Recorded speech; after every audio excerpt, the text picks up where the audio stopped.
안녕하세요. 북리시입니다. 오늘은 윌리엄 골딩의 파리대왕을 리뷰해 볼게요.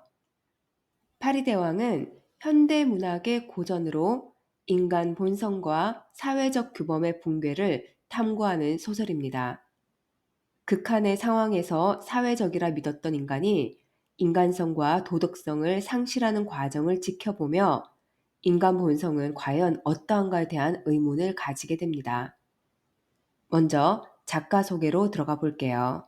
노벨 문학상 수상자인 윌리엄 골딩은 영국에서 태어나 옥스포드 대학에서 영문학을 공부했어요. 졸업 후 중학교 교사인 아버지의 뒤를 이어 교사 생활을 하며 첫 장편이면서 동시에 출세작이 된 파리대왕을 발표합니다.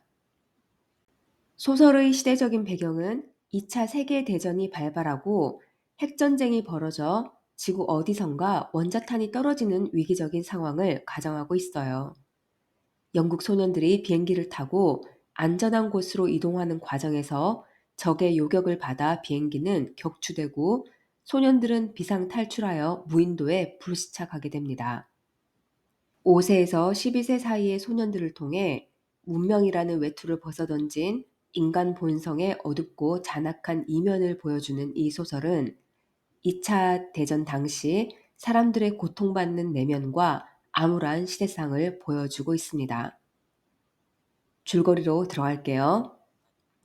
해변가에 쓰러져 있던 12살의 키가 크고 다부진 체격의 랠프는 돼지라는 별명의 안경 낀 뚱뚱한 소년인 조니를 발견하고 조니가 해안에서 주운 소라 나팔을 불면서 다른 생존자들을 찾으러 다닙니다.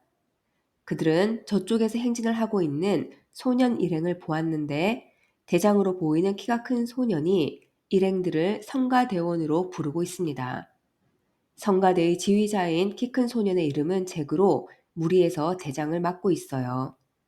그러나 마찬가지로 키가 크고 사람들을 불러 모으기 좋은 소라 나팔까지 가진 렐프의 등장으로 무리는 다시 우두머리를 뽑아야 할 필요성을 느낍니다. 그리고 투표에 의해 소라 나팔이라는 특장점을 가진 렐프가 대장이 됩니다. 잭은 성가대원들의 결정이 마음에 들지 않지만 어찌할 도리가 없어요. 아이들은 함께 섬을 탐험하면서 잠시나마 모험과 같은 기분을 느끼며 즐거운 시간을 보냅니다. 렐프는 해군 출신인 아버지가 평소 지구상의 미지의 섬은 남아있지 않다고 말해왔음을 강조하며 아이들에게 어른들이 우리를 구할 수 있게 산 정상에 봉화를 올려야 한다고 주장합니다.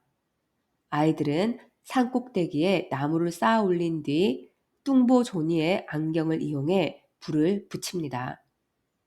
아이들은 순번을 정해 봉화를 지키기로 하고 잭은 나머지 성가대원들을 이끌고 사냥대원을 자청하며 동물들을 사냥하기로 합니다. 렐프는 사냥은 나중에 하고 먼저 다 같이 오두막을 지어야 한다고 주장했지만 잭은 아이들은 고기를 먹을 필요가 있으니 사냥을 해야 한다며 렐프의 말을 따르지 않습니다. 무리는 자연스럽게 렐프파와 주로 성가대 아이들로 구성된 잭파로 나뉘어집니다. 섬에서 아이들은 하루 종일 과일을 따먹고 노는 것에 익숙해지고 있어요. 어느 날 먼 바다에서 배로 보이는 물체가 연기를 뿜으며 수평선을 가로지르는 것이 보입니다. 렐프 일행은 재빨리 봉화가 있는 곳으로 달려갔지만 봉화의 불은 꺼져 있어요. 구조의 기회를 놓친 렐프는 울화가 치밀어 욕설을 내뱉습니다. 그때 잭이 이끄는 소년들이 행렬을 지어 노래를 부르며 다가오는데 그들의 어깨에는 장대에 매달려 죽은 멧돼지가 걸려 있어요. 렐프는 그들이 순번을 지키지 않고 불을 꺼뜨렸다고 비난했고 잭은 아이들이 고기를 먹어야 하니 어쩔 수 없었다고 반박합니다. 렐프의 옆에 있던 뚱보 조니도 잭을 비난하자 잭은 조니의 머리를 세차게 쳤고 조니의 안경이 떨어져 한쪽 알이 깨져버립니다. 렐프는 조니의 남은 안경알로 다시 봉화에 불을 붙입니다. 소년들은 대장인 렐프의 말을 개의치 않고 멧돼지를 구워 먹으며 춤을 추고 노래를 부릅니다. 렐프는 회의를 모집해 아이들에게 모든 것이 엉망이 되어 가고 있다고 말합니다. 함께 짓기로 한 오두막은 이제 렐프와 렐프를 따르던 작고 조용한 사이먼 둘이 담당하고 있으며 함께 정한 규율을 지키는 아이들은 거의 없습니다. 잭은 더욱 거만해져 렐프에게 사냥도 못하고 노래도 못하는 주제에 대장이라고 따를 이유가 없다고 강하게 저항합니다. 한편 봉화를 지키던 아이들은 어둠 속에서 무언가 커다란 존재가 바람에 펄럭이는 소리를 듣고 놀라서 산 아래로 줄행랑을 칩니다. 그들은 몸을 떨면서 털이 많은 날개를 펄럭이는 짐승이 자신들을 쫓아왔다고 말합니다. 그러나 이성적인 성격의 사이먼만은 그들의 말을 믿지 않습니다. 사이먼은 키가 작고 기절을 잘하는 병약한 아이였지만 판단력이 뛰어나고 현실적이었어요. 다음 날 성가대 일행은 이번에는 어젯밤에 아이들이 봤다는 사나운 짐승을 찾으러 나섰고 뚱보 조니는 짐승이 출몰하는 산 대신 오두막 인근에 봉화를 피울 것을 제안합니다. 이제 렐프 무리는 오두막에 봉화를 만드는 일을 하느라 분주해요. 사냥을 떠난 잭 일행은 새끼와 함께 있던 암돼지를 죽여 암돼지의 머리를 잘라 막대기 끝에 꽂아놓고 승리감에 취해 있습니다. 돼지 머리 주위에 파리떼가 새까맣게 모여들었고 사이먼은 헤아릴 수 없이 많은 파리떼를 가진 파리대왕이 그 앞에 놓여 있다고 생각합니다. 사이먼은 파리대왕 암돼지 머리의 잔상을 끝내 떨치지 못하고 그 자리에서 쓰러져서 의식을 잃습니다. 주위가 어두워져서야 정신을 차린 사이먼은 길을 잃고 어두침침한 숲으로 향합니다. 비틀거리며 쉬지 않고 나아간 산 꼭대기에서 그는 짐승의 실체를 확인할 수 있었어요. 그것은 짐승이 아니라 낙하산이 불시착하는 바람에 바위에 매달려 죽은 사람의 시체였어요. 사이먼은 되도록 빨리 아이들에게 이 사실을 전달하기 위해 산을 뛰어 내려갑니다.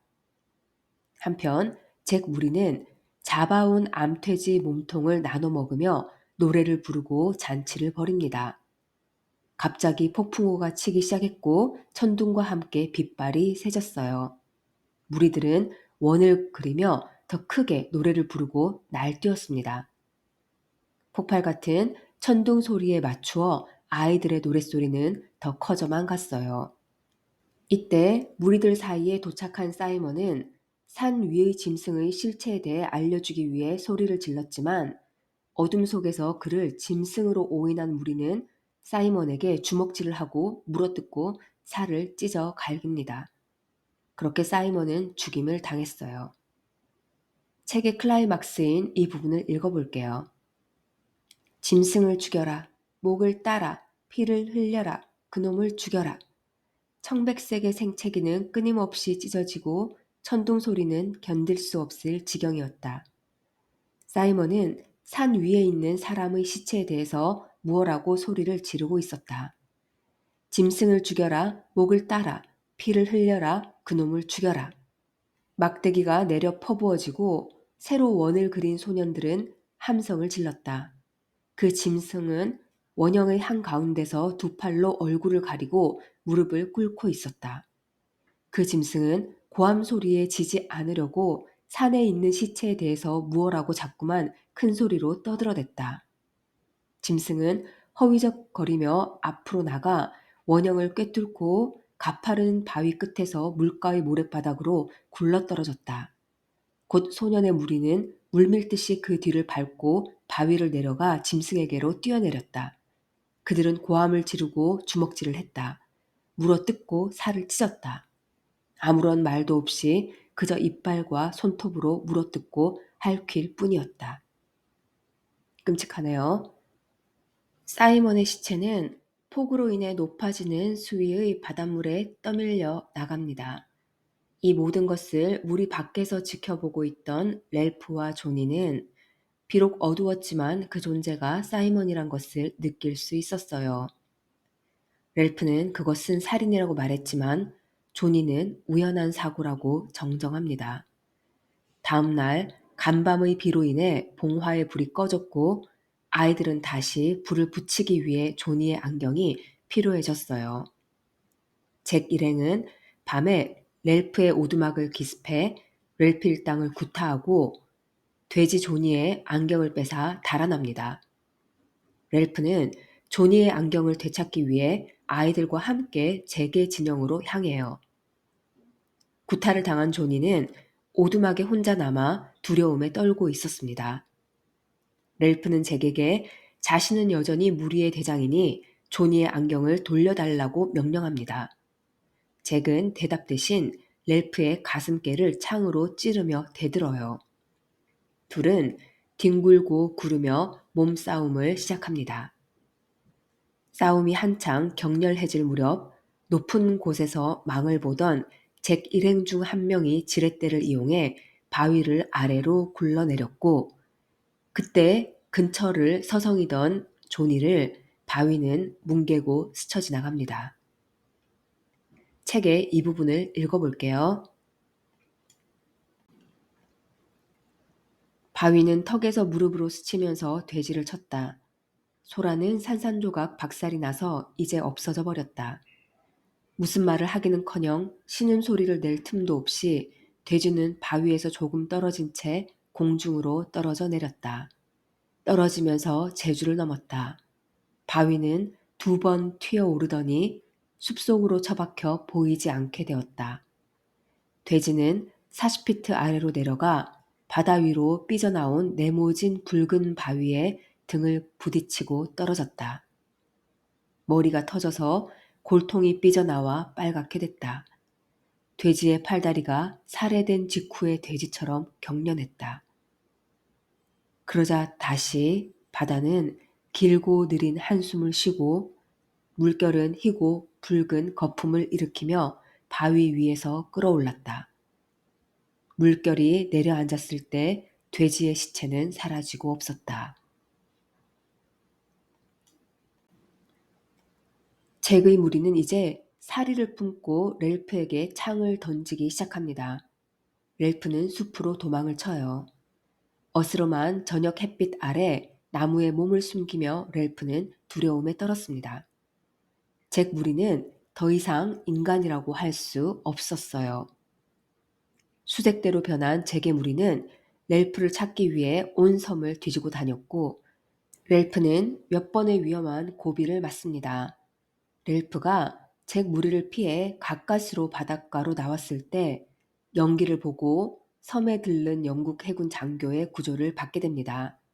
렐프는 안도와 함께 복합적인 감정의 울음을 터뜨리며 소설은 끝이 납니다. 책의 마지막 부분입니다. 렐프는 몸부림치면서 목매어 울었다. 이 섬에 와서 처음으로 울음을 터뜨린 것이었다. 온몸을 비트는 듯한 크나큰 슬픔의 발작에 몸을 맡기고 그는 울었다. 섬은 불길에 쌓여 엉망이 되고 검은 연기 아래서 그의 울음소리는 높아져 갔다. 슬픔에 감염되어 다른 소년들도 몸을 떨며 흐느꼈다.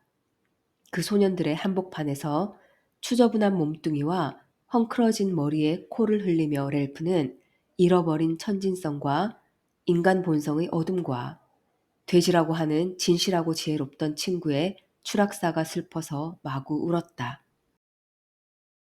섬에서 살아남은 소년들은 곧 구출되지만 그 과정에서 그들이 잃은 것은 단순한 순수함이 아니라 인간성과 도덕성의 상실을 상징합니다. 이는 문명 사회조차 인간 본성의 어두운 면에서 완전히 벗어날 수 없음을 말하고 있습니다. 인간의 본성은 성선설과 성악설, 그중 어디에 가깝다고 생각하시나요? 오늘은 여기까지입니다. 다음 책으로 만나 뵐게요.